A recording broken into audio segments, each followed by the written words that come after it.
नमस्कार प्रेक्षकांनो, लपंडाव या मालिकेच्या आजच्या भागामध्ये आपण बघूया. इथे मनस्विनी तेजस्विनीला म्हणत असते की अरे वा, मला चॅलेंज करतेस, ही गोष्ट मला खूपच जास्त आवडली. मला चॅलेंज केल्यानंतर काय घडतं ना, ते आता तू बघच. तेव्हा प्रेक्षकांनो, इथे आता मनस्विनीने पिस्तूल काढलेली असते आणि ती पिस्तूल तिने तेजस्विनीवरती आता ताणलेली असते.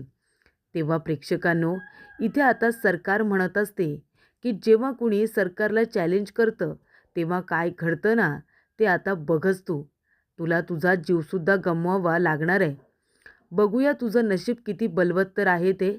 आणि ती आता त्या पिस्तूलमधून 6 गोळ्या बाहेर काढते आणि मनस्विनी म्हणते की ह्यातली एक गोळी आहे ना, ती मी फक्त आतमध्ये ठेवणार आहे. बाकीच्या 5 गोळ्या मी आता टाकून देणार आहे. आणि मग काय होईल माहिती आहे ना, याच्यामध्ये टाकलेली गोळी आता तुला लागते का ते बघू. तुला जर ती लागली नाही तर तुझं नशीब बलवत्तर आहे असं समजू, आणि जर लागली तर तू डायरेक्ट देवाघरी जाशील. तर प्रेक्षकांनो, इथे आता मनस्विनी तेजस्विनीवरती गोळी झाडत असते. तर इथे आता कान्हा खूपच जास्त काळजी ही सखीची घेत असतो. तिला पाणी वगैरे प्यायला देत असतो. तेव्हा सखी पाणी पिते आणि तिला इथे ढेकर आलेला असतो. तेव्हा सखी म्हणते सॉरी, काही गोष्टी कंट्रोल करता नाही येत. तेव्हा कान्हा म्हणतो नाही, काही गोष्टी कंट्रोल करायला जायचं सुद्धा नसतं, त्या नॅचरली येतात, त्यांना येऊ द्यायचं असतं. आता बघा ना, काय काय लोक इथे खूपच जास्त मोजून मापून जगण्याचा प्रयत्न करत असतात. डायनिंग टेबलवरती बसलं तर खाताना आवाजच यायला नको. पाणी प्यायल्यानंतर ढेकरसुद्धा येता कामा नये. त्यानंतरला बोलतानासुद्धा हळूच बोललं पाहिजे. हे काही मॅनर्स आपण घेत घेत जगायचं असतं का? तेव्हा इथे आता कान्हाचं म्हणणं असतं की ढेकर आला, ढेकर देऊन टाकायचं. जाभाणी आली, जाभाणी देऊन टाकायची. ते आलं की ते सुद्धा देऊन टाकायचं. तेव्हा सखी म्हणते काय? तेव्हा कान्हा म्हणतो काही नाही. मला फक्त एवढंच म्हणायचं आहे की विचार करून जगण्यात काही अर्थ नाही आहे. ज्या गोष्टी आपल्याला कराव्याशा वाटत आहेत त्या आपण आनंदाने केल्या पाहिजे, बरोबर की नाही? तेव्हा इथे सखी म्हणत असते की आता तुझं हे तोंड जे चालू केलेस ना, ते कुठेतरी बंद कर. त्याला ब्रेक मार. मला आता हॉस्पिटलला जायचं आहे. हे प्लास्टर खोलायचं नाही आहे का? तेव्हा आपण लवकरात लवकर प्लास्टर खोलायला जाऊया. चल गाडी काढ. तेव्हा कान्हा म्हणतो काय? गाडी काढ? मी इथे गाडी काढू का आता? तेव्हा इथे कान्हा म्हणत असतो इथे गाडी कशी काय येईल? तेव्हा सखी म्हणते मग मग काय आता आपल्याला रिक्षाने जावं लागेल का? इथे रिक्षासुद्धा पटकन मिळत नाही. तेव्हा कान्हा म्हणतो काय? रिक्षा पटकन मिळत नाही? अहो, या कान्हाने जर एक शिट्टी मारली ना, तर हजारो रिक्षा अशा लाईनीत उभ्या राहतील. बघायचं आहे? बघायचं आहे तुम्हाला? चला. तेव्हा कान्हा एक शिट्टी मारतो. तेव्हा लगेच एक रिक्षा येऊन त्या ठिकाणी उभी राहिलेली असते. तेव्हा प्रेक्षकांनो, सखी आधी जाते, रिक्षामध्ये बसते आणि आता सिटी हॉस्पिटलला दोघे जण गेलेले असतात. तर इथे मनस्विनी तेजस्विनीला घाबरवतच असते. ती म्हणत असते की एक गोळी तर मारली, नशीब बलवत्तर आहे ग तुझं, तुला गोळी नाही लागली, आता दुसरा चान्स. तेव्हा इथे मनस्विनी दुसरा चान्ससुद्धा घेते, पण ती गोळीसुद्धा तेजस्विनीला लागत नाही. तेव्हा ती म्हणते ठीक आहे, अजून एक चान्स घेते. तेव्हा प्रेक्षकांनो, तिसऱ्यांदासुद्धा गोळी मारलेली असते. तीसुद्धा आता इथे मनस्विनी तेजस्विनीला मारू शकत नाही, कारण तीसुद्धा लागत नाही. तेजस्विनी घाबरलेली असते. आता 5 गोळ्या तर टाकून दिल्यात, पण अजून एक गोळी तर पिस्तूलमध्ये आहे ना, आणि ती गोळी मला लागली तर मी माझ्या मुलीलासुद्धा भेटू शकणार नाही आहे. तेव्हा प्रेक्षकांनो, इथे आता मनस्विनी म्हणत असते की आता चौथा चान्स बघूया, बरोबर ना? आता ही गोळी जर तुला लागली तर तुला तुझ्या आवडत्या व्यक्तीला भेटतासुद्धा येणार नाही आहे गं. मग काय होईल? तुझं नशीब जे काही बलवत्तर आहे ना, ते बलवत्तर नसणार आहे. तेव्हा प्रेक्षकांनो, इथे आता मनस्विनी चौथा नंबरसुद्धा गोळी झाडते आणि तीसुद्धा इथे तेजस्विनीला लागत नाही. तर प्रेक्षकांनो, इथे कान्हा आणि सखी दोघेजण हॉस्पिटलला जाऊन परत आलेले असतात. कान्हा म्हणत असतो काय हो, काय बोलायचं काय तुम्हाला? म्हणजे तुम्ही खूपच जास्त हिंमतवाले आहात हो. म्हणजे एवढं प्लास्टर काढताना तुम्हाला त्रास झाला, पण तरीसुद्धा तुम्ही स्ट्रॉंग बसला होतात.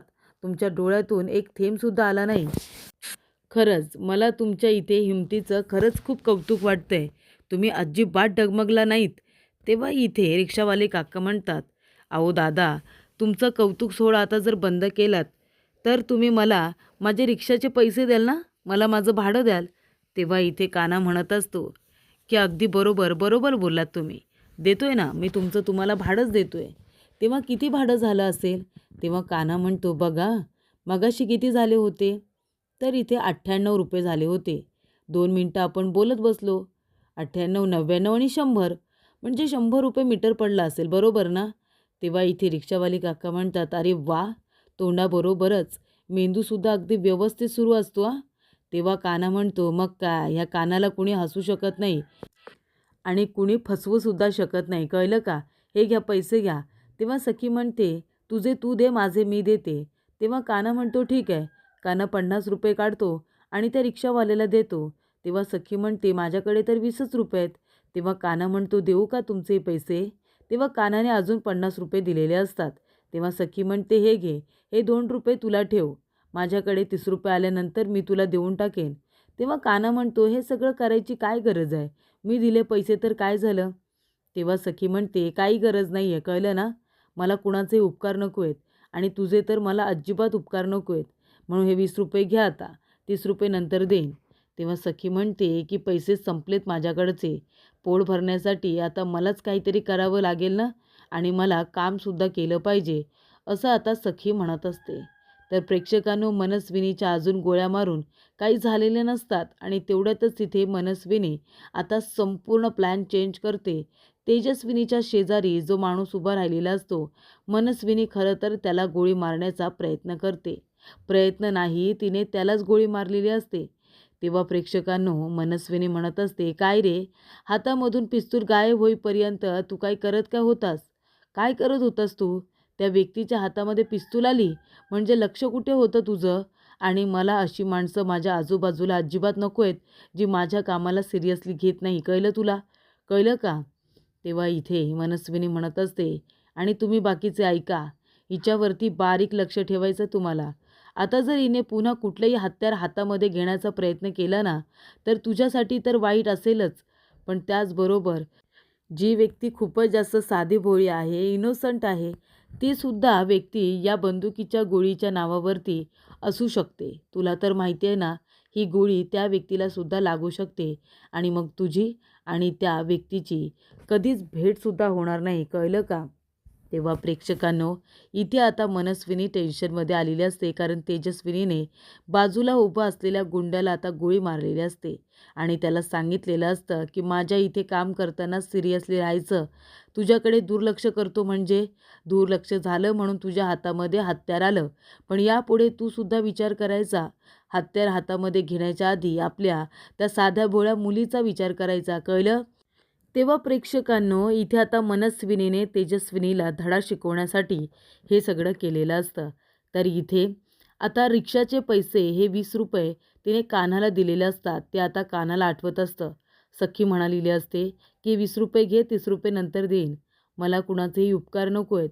तेव्हा प्रेक्षकांनो, कान्हा ते सगळं आता लिहित बसलेला असतो आणि ते 20 रुपयेसुद्धा आता बघत असतो. तो म्हणत असतो की बिचाऱ्या सखी मॅडम, त्यांना माझ्याकडून काही घ्यायचं नाही आहे, पण आत्ताच कुठे त्यांचं हाताचं प्लास्टर उघडलं. आता अजून त्या काय काय करणार आहेत त्या हाताने, काय माहीत. तेव्हा प्रेक्षकांनो, कान्हा म्हणत असतो की देवा, त्यांचं सगळं दुःख माझं, माझं सगळं सुख त्यांचं. त्यांना जो काही होणारा त्रास आहे तो माझा, माझा सगळा पैसा, माझी दौलत त्यांची. तेव्हा त्यांच्या चेहऱ्यावरती कसलंही दुःख येऊ देऊ नकोस, त्यांच्यावरती कुठलंही संकट येऊ देऊ नकोस, कारण त्यांच्यावरचं सगळं संकट आता मी माझ्यावरती घेणार आहे. त्यांना फक्त आनंदी आणि सुखी ठेव, असं इथे कान्हा म्हणत असतो. तेव्हा प्रेक्षकांनो, सखी इथे आता काकूंकडे आलेली असते, दाभाडे काकूंकडे. तेव्हा दाभाडे काकू गरमागरम वरण भात, त्याच्यावरती तूप, हे सगळं तिच्यासाठी त्या घेऊन आलेल्या असतात आणि सखीला म्हणतात, घे घे, पोटभर खा बरं आता गरमागरम. तेव्हा सखी लगेच एक घास खाते. तेव्हा तिथे सोनाली आलेली असते. ती म्हणते, अरे वा, खूपच मज्जा आहे एका मुलीची. चाळीमध्ये आल्यापासून असं गरमागरम ताट मस्त पुढ्यामध्ये येते, फक्त चांगला ताव मारायचा, हो ना? तेव्हा सखी म्हणते, नाही गं, मलासुद्धा या गोष्टीचं वाईट वाटते. खरंच सांगते दाभाडे काकू, म्हणजे बघा ना, मी इथे आले त्याच्यानंतरला जे काही घडलं ते सगळं तुम्हाला माहिती आहे. मी चाळीमध्ये आले आणि तिथून मी तुमच्याकडेच जेवते. माझ्यामुळे त्रास होतोय ना तुम्हाला? तेव्हा इथे सखी म्हणत असते, "पण आता नाही, आता बास झालं. आता मी माझ्यासाठी काहीतरी नोकरीसुद्धा करणार आहे आणि स्वतः स्वयंपाक मी बनवणार आहे. तुम्हाला आता त्रास देणार नाही." दाभाडे काकू म्हणतात, "असं का बोलतेस तू? अगं तुझा काय मला त्रास होतोय का? आणि हे बघ, मला अजिबात तुझा त्रास होत नाही हां. तू कधीही आणि कधीही येऊन तू माझ्या इथे जेवू शकतेस. नोकरी कर, स्वतः पैसे कमव, पण दाभाडे काकूच्या हातचं जेवणार नाही असं का बोलतेस तू? तुला जेवावंच लागेल. जेव बरं गरमागरम." तेव्हा प्रेक्षकांनो सखी म्हणत असते, "खरंच सांगते, पण हा भात, त्याच्यावरती मुगाची डाळ आणि इथे काकूने बनवलेलं लोणचं आणि पापड मला तर खूपच जास्त आवडलंय. स्वर्गसुख आहे स्वर्गसुख." तेव्हा सोनाली म्हणते, "बरं, बरं आता खाऊन घ्या आधी, नाहीतर थंड होईल हां, मग चांगलं नाही लागणार." तेव्हा सखी इथे आता खात असते, दाभाडे काकूंना मिठी मारत असते. तेवढ्यातच चाळीतल्या दुसऱ्या काकू आलेल्या असतात आणि पेढे घेऊन आलेल्या असतात. तेव्हा इथे दाभाडे काकू म्हणतात, "काय गं सुमन, कसले पेढे?" तेव्हा सुमन म्हणत असते, "काकू, अहो आनंदाची बातमी आहे.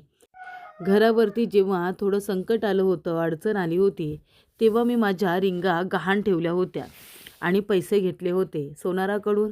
पण आता मी सोनाराला त्याचे पैसे सगळे परत केले आणि माझ्या रिंगा सोडवल्या. त्या माझ्यासाठी खूप महत्त्वाच्या होत्या ना म्हणून." तेव्हा प्रेक्षकांनो, आता इथे मी रिंगा परत आणल्यात म्हणून तुमच्या सगळ्यांचं तोंड गोड करते. दाभाडे काकू, अहो तुम्हीच मला म्हणाला होतात ना, की आधी रिंगा सोडव म्हणून, थोडे थोडे पैसे भर आणि मग मी तेच करते. तेव्हा प्रेक्षकांनो, इथे आता कान्हा आणि सखी हे दोघेजण जरी एकमेकांबरोबर भांडत असले तरी काळजी मात्र एकमेकांची पुरेपूर घेत असतात. तेव्हा प्रेक्षकांनो, तरीसुद्धा इथे सखीला काही गोष्टी या कान्हाला सांगायच्या नसतात. तेव्हा प्रेक्षकांनो, इथे आता सखी म्हणत असते, "माफ करा, पण तुम्ही आता काहीतरी बोललात ना गहाण. गहाण म्हणजे काय? सोनाराकडे काय गहाण ठेवलं तुम्ही?" तेव्हा काकू म्हणतात, "मी सांगते. आपल्या घरामध्ये एखादी अडचण आली, काही संकट आलं, तर आपल्याला पैशांची गरज असते आणि तेव्हा जर आपल्याकडे पैसे नसतील, तर आपण रिंगा, आपले कानातले, आपलं मंगळसूत्र, साखळ्या, बांगड्या ज्या काही असतील त्या, हे सगळं आपण सोन्याचं सोनाराच्या दुकानामध्ये नेऊन गहाण ठेवतो आणि त्याच्यामधून आपण पैसे घेतो. तेव्हा आपली गरज तर भासते, पण हळू आपण ते पैसे आता परत त्या सोनाराला करतो आणि तेव्हा आपण आपली वस्तू परत आणतो."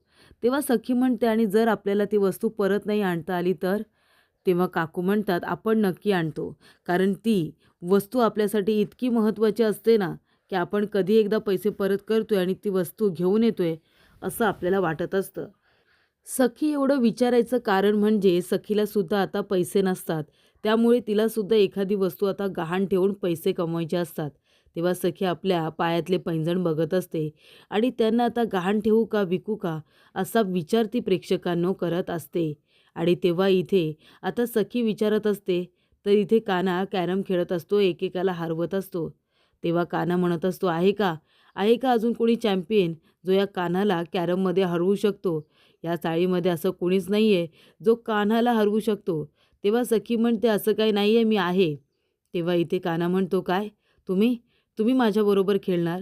तेव्हा सखी म्हणते, "का नाही खेळणार मी? आत्तापर्यंत तू जिंकत आलेस असं तुझं म्हणणं आहे ना?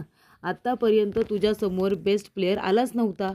आता तुझ्यासमोर एक असा प्लेयर आला आहे जो कधी हारत नाही. त्यामुळे आता तुझी हार पक्की आहे." कान्हा म्हणतो, "काय? माझी हार पक्की आहे?" तेव्हा इथे निखिल म्हणत असतो, "काही जरी झालं ना, तरीसुद्धा कान्हा तुला जिंकायचं आहे." तेव्हा प्रेक्षकांनो सखी म्हणत असते, "ठीक आहे, मग आता आपण सुरुवात करूया का? जिंकणार तर मीच आहे. आत्तापर्यंत तू जिंकणार असं तुला वाटत असतं, पण तसं नाही आहे. एक बेस्ट प्लेयर आल्यानंतर जिंकणं तुझ्यासाठी कठीण होणार आहे." तर इथे अशा रीतीने आता सखी कान्हाला हरवणार असते, ते सुद्धा कॅरममध्ये आणि ते चॅलेंज कान्हाने स्वीकारलेलं असतं. तर प्रेक्षकांनो पुढील भागामध्ये सखी म्हणत असते, की "चला, आता इथे मी तुला लवकरात लवकर हरवणार आहे. कारण चाळीमध्ये तूच जिंकतोस असं तुला वाटतं ना, पण तसं नाही आहे. एकदा का समोर तोडीस तोड असा एक पार्टनर आला, की मात्र जिंकणं कठीण होऊन बसतं. बरोबर ना?" तेव्हा इथे कान्हा म्हणतो, "ठीक आहे, आता बघूया कोण कसं खेळतंय ते." कान्हा इथे आता खरं तर जिंकणार असतो, पण तो सखीला जिंकवत असतो. कारण कान्हाला सखीच्या चेहऱ्यावरती स्माईल बघायचं असतं, म्हणून तो मुद्दामून तिला जिंकवतो. तेव्हा प्रेक्षकांनो सखीला खूप आनंद झालेला असतो की तिने कान्हाला हरवलेलं असतं. तेव्हा निखिल म्हणतो, "तू मुद्दामून हरलास ना?" तेव्हा कान्हा म्हणतो, "हो, ही राणी काढल्यानंतर जर ह्या राणीच्या चेहऱ्यावरती स्माईल येणार असेल, तर ते स्माईल आणण्यासाठी मी कितीही वेळा हरू शकतो. आता ह्या गेममध्ये मीच जिंकवणार राणीला. पण हा संपूर्ण डाव कसा खेळायचा, हा लपंडाव कसा करायचा, हे मलाच माहिती आहे."